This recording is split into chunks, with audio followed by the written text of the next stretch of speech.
Hi అందరికీ నమస్కారం అండి. Welcome back to Sharath updates YouTube channel.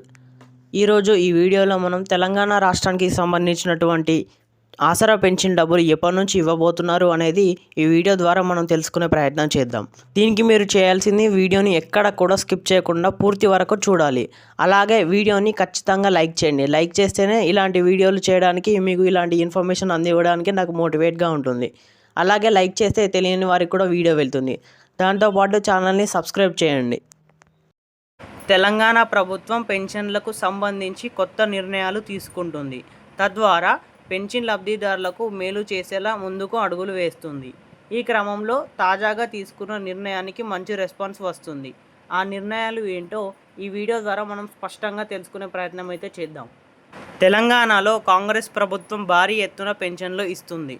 ప్రతి నెల లబ్ధిదారులు పెన్షన్ పొందుతున్నారు. అయితే ఈ పెన్షన్లు ఇచ్చేటప్పుడు చాలామంది కొత్త సమస్యలు ఎదురవుతున్నాయి. వాటిలో ఒక పెద్ద సమస్యకి ప్రభుత్వం పరిష్కార దిశగా అడుగులు వేస్తుంది. గ్రామ పేదరిక నిర్మూలన సంస్థ సెర్ఫ్ ఆధ్వర్యంలో ఫేషియల్ రికగ్నిషన్ ఆధారిత పెన్షన్ పంపిణీ కోసం ప్రత్యేక మొబైల్ యాప్ను తయారు చేస్తుంది. దీని ద్వారా పెన్షన్ ఇచ్చేటప్పుడు వేలిముద్రతో పని లేకుండా ముఖాన్ని యాప్ గుర్తించడం జరుగుతుంది. అప్పుడు పని అనేది తేలిగ్గా అయిపోతుంది. ఈ కొత్త విధానం 2025 మే లేదా జూన్ నెలలో నుంచి అమలు రానుంది. వయసు పెరిగినప్పుడు వేళ్ళు ముడతలు పడతాయి. దాంతో వేళ్లపై ఉండే గీతలను ఫింగర్ ప్రింట్ స్కానర్లు గుర్తించలేవు. ఆ సమస్యతో చాలామంది వృద్ధులు ఇబ్బంది పడుతున్నారు. వేలిముద్రలు సరిగ్గా నమోదు కాకపోవడంతో పెన్షన్ చెల్లింపులు కూడా సమస్యలు ఎదురవుతున్నాయి. ఈ సమస్యను అధిగమించేందుకు ప్రభుత్వం ఈ నిర్ణయం తీసుకుంటుంది. తెలంగాణ ప్రభుత్వం ప్రస్తుతం వివిధ కేటగిరీల కింద 42,96,000 మంది పెన్షన్ లబ్ధిదారులు ఉన్నారు. వారందరికీ నెల నెల పెన్షన్ వస్తుంది. వారిలో దివ్యాంగులకు నెలకు 4,016 ఇస్తుండగా ఇతర పెన్షన్ లబ్ధిదారులకు 2,016 చొప్పున చెల్లిస్తున్నారు. ఫేషియల్ రికగ్నిషన్ యాప్ ద్వారా ప్రభుత్వం పెన్షన్ లబ్ధిదారులకు ఇంటి నుంచే తమ గుర్తింపును నిర్ధారించుకోవచ్చు. దీంతో బ్యాంకులకు లేదా కార్యాలయాలకు వెళ్లాల్సిన అవసరం తగ్గుతుంది. సెర్ఫ్ టీం తయారు చేసే యాప్లో సెల్ఫీ తీసి అప్లోడ్ చేస్తారు. దాంతో ఆ సెల్ఫీ యాప్ గుర్తిస్తుంది, లబ్ధిదారుడు చెబుతుంది.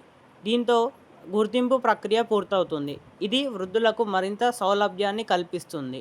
వెంటనే పెన్షన్ పొందగలరు. తద్వారా పెన్షన్ కోసం టెన్షన్ పడే అవసరం పెన్షన్ లబ్ధిదారులకు అయితే తప్పుతుంది. ఆ టెక్నాలజీ కొత్తదేమీ కాదు. ఇప్పటికే రాష్ట్రంలో కొన్ని రంగాల్లో విజయవంతంగా పరీక్షించారు. ఉదాహరణకు గతంలో ఎన్నికల సందర్భంగా ఓటరు గుర్తింపు కోసం ఫేషియల్ రికగ్నిషన్ పైలట్ ప్రాజెక్టుగా ఉపయోగించారు. ఇప్పుడు ఈ టెక్నాలజీని పెన్షన్ పంపిణీకి విస్తరించడం ద్వారా ప్రభుత్వం డిజిటల్ టెక్నాలజీని మరింత వినియోగం చేసుకుంది అని అనుకోవచ్చు.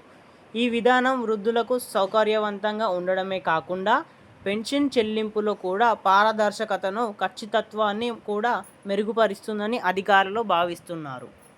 ఈ యాప్ అమలులోకి రాకముందు కొన్ని సవాళ్లు ఉన్నాయి. గ్రామాల్లో స్మార్ట్ ఫోన్ వినియోగం, ఇంటర్నెట్ కనెక్టివిటీ తక్కువగా ఉంది. దాన్ని మెరుగుపరచాల్సిన అవసరం ఉంది. దీనిపై మంత్రి శ్రీధర్ బాబు ఫోకస్ పెడుతున్నారు. అలాగే ఈ యాప్ను వృద్ధులకు సులభంగా ఉపయోగించేలా రూపొందించడానికి టెక్నాలజీ ట్రైనింగ్ కూడా అవసరం కావచ్చు. ఈ సమస్యలకు పరిష్కరించడానికి సెర్ఫ్ ఇప్పటికే చర్యలను ప్రారంభించింది అని సమాచారం వచ్చింది.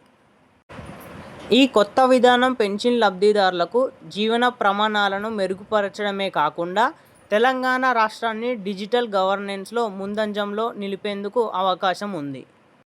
ఈ ప్రాజెక్టు విజయవంతమైతే ఇతర రాష్ట్రాలకు కూడా ఇది ఒక ఆదర్శంగా నిలుస్తుందని నిపుణులు అభిప్రాయపడుతున్నారు.